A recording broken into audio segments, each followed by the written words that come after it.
Hi ಎಲ್ಲರಿಗೂ ನಮಸ್ಕಾರ, welcome back to my channel. ನಾನಿವತ್ತಿನ ವಿಡಿಯೋದಲ್ಲಿ ಪುರಿ ಉಂಡೆ ರೆಸಿಪಿನ ಮಾಡ್ತಾ ಇದ್ದೀನಿ. ನಾಳೆ ಕೃಷ್ಣ ಜನ್ಮಾಷ್ಟಮಿ ಇರೋದ್ರಿಂದ ಕೃಷ್ಣನಿಗೆ ಏನಾದರೂ ನೈವೇದ್ಯ ಮಾಡಬೇಕು ಅನಿಸಿದ್ರೆ ಪುರಿ ಉಂಡೆನ ಮಾಡಿ. ಹಾಗೆ ನಾನು ಡಿಸ್ಕ್ರಿಪ್ಷನ್ ಲಿಂಕ್ನಲ್ಲಿ 2 ಅವಲಕ್ಕಿ ರೆಸಿಪೀಸ್ನ ಹಾಕಿರ್ತೀನಿ, ಇಂಟ್ರೆಸ್ಟ್ ಇದ್ದರೆ ಒಂದ್ಸಲ ಚೆಕ್ ಮಾಡಿ. ಇವಾಗ ಪುರಿ ಉಂಡೆನ ಹೇಗೆ ಮಾಡೋದು ನೋಡೋಣ ಬನ್ನಿ. ನಾನಿಲ್ಲಿ ಪುರಿ ಉಂಡೆಗೋಸ್ಕರ 3 ಕಪ್ಪು ಕಡಲೆಪುರಿನ ತೊಗೊಂಡಿದ್ದೀನಿ. ಅದನ್ನು ಒಂದು ಪ್ಯಾನ್ನಲ್ಲಿ ಹಾಕಿ ಹುರ್ಕೋತಾ ಇದ್ದೀನಿ. 1.5 ಇಂದ 2 ನಿಮಿಷ ಸಣ್ಣ ಉರಿನಲ್ಲಿ ಹುರ್ಕೊಂಡ್ರೆ ಸಾಕಾಗುತ್ತೆ. ಕೃಷ್ಣನಿಗೆ ಸಿಹಿ ಉಂಡೆಗಳು ಅಂದ್ರೇ ತುಂಬ ಇಷ್ಟ. ಆದ್ದರಿಂದ ಈ ಪುರಿ ಉಂಡೆ ರೆಸಿಪಿನ ನೀವು ಕೃಷ್ಣ ಜನ್ಮಾಷ್ಟಮಿ ದಿನ ನೈವೇದ್ಯಕ್ಕೆ ಸಹ ಮಾಡ್ಕೋಬೋದು. ಹಾಗೆ ಮನೆಯಲ್ಲೇ ಯಾವುದಾದ್ರೂ ಕೃಷ್ಣಂದು ಪೂಜೆಗಳನ್ನ ಇಟ್ಕೊಂಡಾಗ ಸಹ ಮಾಡ್ಕೋಬೋದು. ಇವಾಗ ಪುರಿನ 1 ರಿಂದ 1.5 ನಿಮಿಷ ಹುರ್ಕೊಂಡಿದ್ದೀನಿ. ಕಡಲೆಪುರಿ ರೆಡಿಯಾಗಿದೆ. ನಂತರ ಇದಕ್ಕೆ ಪಾಕನ ರೆಡಿ ಮಾಡ್ಕೋಬೇಕು. ನಾನು ಒಂದು ಪ್ಯಾನ್ಗೆ 1 ಕಪ್ಪು ಬೆಲ್ಲನ ಹಾಕ್ಕೋತಾ ಇದ್ದೀನಿ. 2 ಟೇಬಲ್ ಸ್ಪೂನ್ ಆಗುವಷ್ಟು ನೀರನ್ನು ಸಹ ಸೇರಿಸ್ಕೊಂಡಿದ್ದೀನಿ. ಇದು ಗಟ್ಟಿ ಪಾಕ ಬರೋ ತನಕ ಕುದಿಸ್ಕೋಬೇಕು.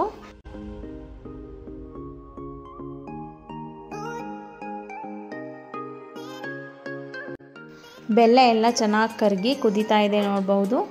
ಈ ಟೈಮ್ನಲ್ಲಿ ಇದಕ್ಕೆ 1/2 ಸ್ಪೂನ್ ಏಲಕ್ಕಿ ಪೌಡರ್ನ ಹಾಕ್ಕೊಂಡಿದ್ದೀನಿ. ಮಕ್ಕಳಿಗೆ ಸಹ ಈ ಪುರಿ ಉಂಡೆಗಳನ್ನ ಸ್ನ್ಯಾಕ್ಸ್ ರೀತಿಯಾಗಿ ಮಾಡ್ಕೊಡ್ಬೋದು. ಮಕ್ಕಳು ತುಂಬ ಇಷ್ಟಪಟ್ಟು ತಿಂತಾರೆ.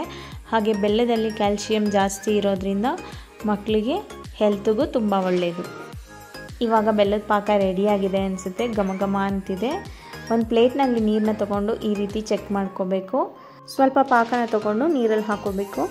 ಎಲ್ಲನೂ ಒಂದು ಕಡೆ ತಳ್ಕೊಂಡು ಎತ್ಕೋಬೇಕು ಕೈಗೆ. ಅದು ಉಂಡೆ ಆದರೆ ಪಾಕ ರೆಡಿಯಾಗಿದೆ ಅಂತ ನೋಡಿ. ಈ ರೀತಿ ಉಂಡೆ ಮಾಡ್ಕೊಂಡು ನೋಡಿ. ಗಟ್ಟಿಯಾಗಿರಬೇಕು, ತೆಳು ಪಾಕ ಇರಬಾರ್ದು, ಗಟ್ಟಿಗಿರಬೇಕು. ಅದನ್ನು ನಾವು ಒಂದ್ಸಲ ಕೆಳಗಡೆ ಹಾಕಿದ್ರೆ ಸೌಂಡ್ ಬರಬೇಕು ಈ ರೀತಿ. ಆವಾಗ ಪಾಕ ರೆಡಿಯಾಗಿದೆ ಅಂತ ಅರ್ಥ. ಇವಾಗ ಪಾಕ ರೆಡಿಯಾಗಿದೆ. ಹುರಿದಿಟ್ಕೊಂಡಿರೋ ಕಡಲೆಪುರಿನ ಪಾಕದೊಳಗಡೆ ಸೇರಿಸ್ಕೊತಾ ಇದ್ದೀನಿ. ಕಡಲೆಪುರಿನ ಹಾಕಿದ ನಂತರ ಸಣ್ಣ ಉರಿನಲ್ಲಿ ಮಿಕ್ಸ್ ಮಾಡ್ಕೊತಾ ಇದ್ದೀನಿ. ಕಡಲೆಪುರಿ ಮತ್ತು ಪಾಕ ಎಲ್ಲ ಚೆನ್ನಾಗಿ ಕೋಟಿಂಗ್ ಆಗೋ ಥರ ಮಿಕ್ಸ್ ಮಾಡಿಕೊಂಡ್ರೆ ಸಾಕು. ಅಂದರೆ ಒಂದು 30 ಸೆಕೆಂಡ್ ಮಿಕ್ಸ್ ಮಾಡಿಕೊಂಡ್ರೆ ಸಾಕಾಗುತ್ತೆ. ಇವಾಗ ಎಲ್ಲವನ್ನು ಚೆನ್ನಾಗಿ ಮಿಕ್ಸ್ ಮಾಡ್ಕೊಂಡಿದ್ದಾಗಿದೆ. ನಂತರ ಬಿಸಿ ಇದ್ದಾಗಲೇ ಉಂಡೆಗಳನ್ನ ಮಾಡ್ಕೋಬೇಕು. ನಾನಿಲ್ಲಿ ಉಂಡೆಗಳನ್ನ ಮಾಡ್ಕೊಳ್ಳಿಕ್ಕೋಸ್ಕರ ಕೈಗೆ ಸ್ವಲ್ಪ ತುಪ್ಪನ ಹಚ್ಕೊಂಡಿದ್ದೀನಿ. ಕೈಗೆ ತುಂಬ ಬಿಸಿ ಆಗುತ್ತೆ. ಉಂಡೆಗಳನ್ನ ಮಾಡೋಕ್ಕಾಗ್ತಾ ಇಲ್ಲ ಅಂದರೆ ಒಂದು ಬೌಲ್ನ ತೊಗೊಂಡು ನಿಮಗೆ ಯಾವ ಸೈಜ್ನಲ್ಲಿ ಉಂಡೆಗಳನ್ನ ಮಾಡ್ಕೋಬೇಕು ಅಷ್ಟು ಪುರಿನ ತೊಗೊಂಡು ಬೌಲ್ನಲ್ಲಿ ಹಾಕಿ 1-2 ಸಲ ಪ್ರೆಸ್ ಮಾಡಿ ನಂತರ ಉಂಡೆಗಳನ್ನ ಮಾಡ್ಕೊಂಡ್ರೆ ಈಸಿಯಾಗಿ ಮಾಡ್ಕೋಬೋದು. ನೋಡಿ, ಮತ್ತೆ ನಾನು ಇನ್ನೊಂದು ಸಲ ತೋರಿಸ್ತಾ ಇದ್ದೀನಿ. ಇದೇ ರೀತಿ ನಾನು ಎಲ್ಲ ಉಂಡೆಗಳನ್ನ ಮಾಡ್ಕೋತೀನಿ. ಮತ್ತು ನಾನು ಆವಾಗಲೇ ಹೇಳ್ದಾಗೆ ಬಿಸಿ ಇದ್ದಾಗಲೇ ಉಂಡೆಗಳನ್ನ ಮಾಡ್ಕೋಬೇಕು. ಪಾಕ ಗಟ್ಟಿ ಇರೋದ್ರಿಂದ ಆರೋದ್ಮೇಲೆ ಉಂಡೆಗಳನ್ನ ಮಾಡ್ಕೊಳ್ಳೋದು ಸ್ವಲ್ಪ ಕಷ್ಟ ಆಗುತ್ತೆ ಮತ್ತು ಉಂಡೆಗಳು ನೀಟಾಗಿ ಬರೋದಿಲ್ಲ.